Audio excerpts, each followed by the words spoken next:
Never put too much trust in friends. Learn how to use enemies. Be wary of friends. They will betray you more quickly, for they are easily aroused to envy. They also become spoiled and tyrannical, but hire a former enemy and he will be more loyal than a friend because he has more to prove. In fact, you have more to fear from friends than from your enemies. If you have no enemies, find a way to make them. Observance of the law. So this story recalls from the Han Dynasty, AD 222. So in this time of history, in Chinese history, when an emperor was put into power, nearly always a plot to kill the emperor was put into place only a year or two after he's taken the throne. And this cycle would continue for years. New generals would rise up and they would be assassinated. So to be emperor of China was to be surrounded by your very enemies who were plotting to kill you. Now, hundreds and hundreds of years later, General Chao Kyung-yin became emperor. To celebrate General Chao becoming emperor, he ordered a banquet, a celebration, invited the most powerful, commanders in the army. They all drunk, they all celebrated, and usually this is a time when the emperor would have killed off and sentenced all these men to death because they were the enemies plotting to kill him. That's what would happen in the past. So all these guys are, partly expecting to be murdered due to history. But instead, he addressed them, he acknowledged the fact that, I'm not going to read out all of what he said, but he acknowledged the fact that, actually, you know what? I am going to quote it. He said, "I do not doubt your allegiance, but if by some chance your subordinates seeking wealth and position were to force the emperor's yellow robe upon you in turn, how could you refuse it?" So, fearing for their lives, they all proclaim their innocence and their loyalty. They're trying to suck up to him. They don't want to die. But instead of killing them, what he did is he bribed them. He said, if you're willing to give up your commands, I will give you amazing fine estates, so housing and women to accompany those estates for entertainment. And he basically said you can retire in peace in these estates. So he's bribing them instead of killing them. So instead of a life of anxiety and fear, they chose security and wealth.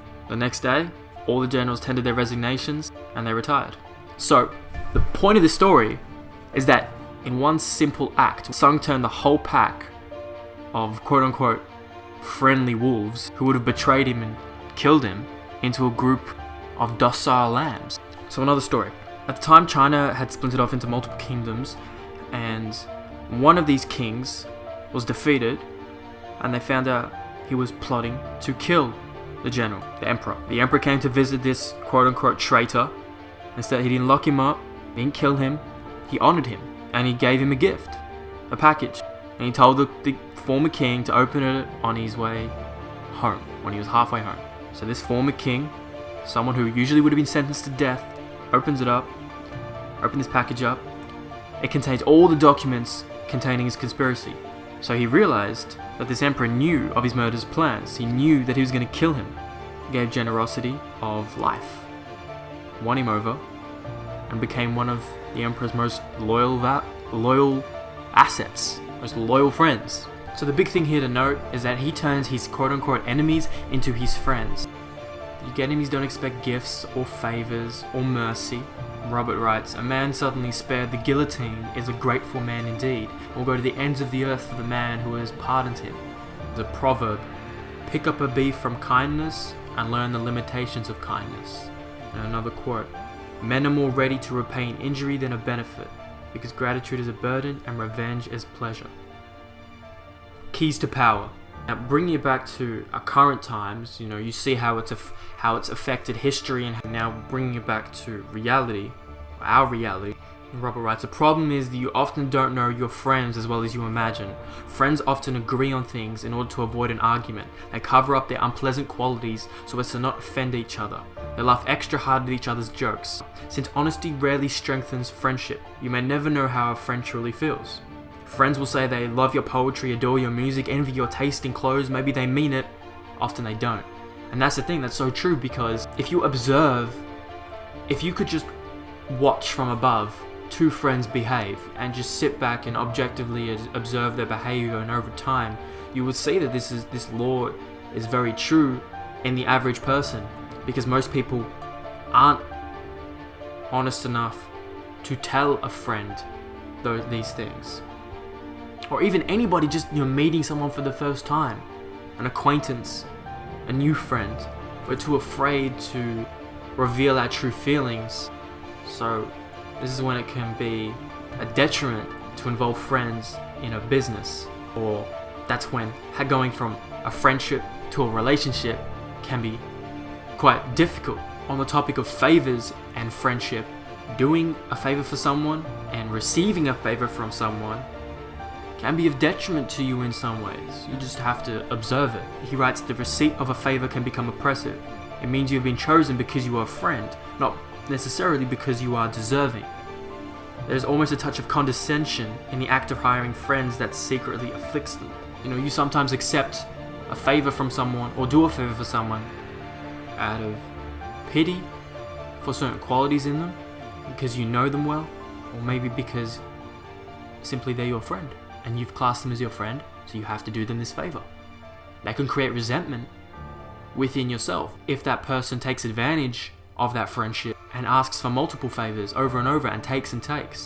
As I was saying before, with using friends in business, Robert writes, the problem with using or hiring friends is that it will inevitably limit your power. The friend is rarely the one who is more able to help you, and in the end, skill and competence are far more important than friendly feelings. So if you're going to use a friend in any type of business or any type of formal relationship, then you have to really step back and ask yourself whether this person has these skills and competence to help you, whether you're just not blindly accepting them just because they're your friend and it's convenient.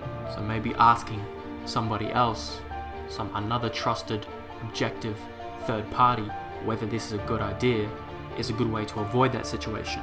And to bring it back to enemies, whenever you can bury the hatchet with an enemy, make a point of putting them in your service. And I think that's a really good point. Most people wouldn't even think to approach someone they did not like in order for their own personal power and gain, and putting them in your service.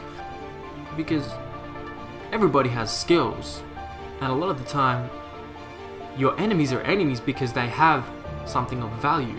Your enemies are your enemies because they are good at something. They have to be good at something. Maybe they're good at pissing you off. Well, that comes to some type of skill. And go deeper than that. Okay, what type of values does this person hold? Maybe you can use that to your advantage. Lincoln said you destroy an enemy when you make a friend of him. A lot of people think they don't have enemies, which can be dangerous. You don't know where your enemies are, and you can get attacked very easily without knowing. So never let the presence of enemies upset or distress you. Green writes, you are far better off with a declared opponent or two than not knowing where your real enemies lie. The man of power welcomes conflict, using enemies to enhance his reputation as a sure-footed fighter who can be relied upon in times of uncertainty. Image, the jaws of ingratitude. Knowing what would happen if you put a finger in the mouth of a lion, you would stay clear of it. With friends, you will have no such caution, and if you hire them, they will eat you alive with ingratitude. Reversal. So when times that using your friends can be beneficial, Robert talks about using a friend as a scapegoat to do your dirty work. It can be more beneficial to your reputation to have a friend take the fall and be the scapegoat. You're using their affection for you to your advantage, and that's quite manipulative. Most people wouldn't be comfortable with that. But understand, in a world of 7+ billion people, if you want to get ahead, you're going to need to bend your morals, and you're going to need to do things other people aren't willing to do. And it's not to say to be successful you need to do that, because many people are successful without being immoral. But I believe there's some truth in this, and there's some things to try to see if it works for you. But I feel like this role, and he says it in the book too, use the role as a scapegoat for someone who is not as close to you. So losing them doesn't really harm you in the long run. Now he reiterates the problem with working friends again, how it confuses boundaries and distance, but then he mentions if both parties come to an arrangement, understand the dangers and risks involved, a friend can be of great effect. But to always be on your toes, to always be on the lookout for any signs of emotional disturbance, such as envy or ingratitude, because that can be poisonous. Nothing is stable in the realm of power, and even the closest of friends can be transformed into the worst of enemies.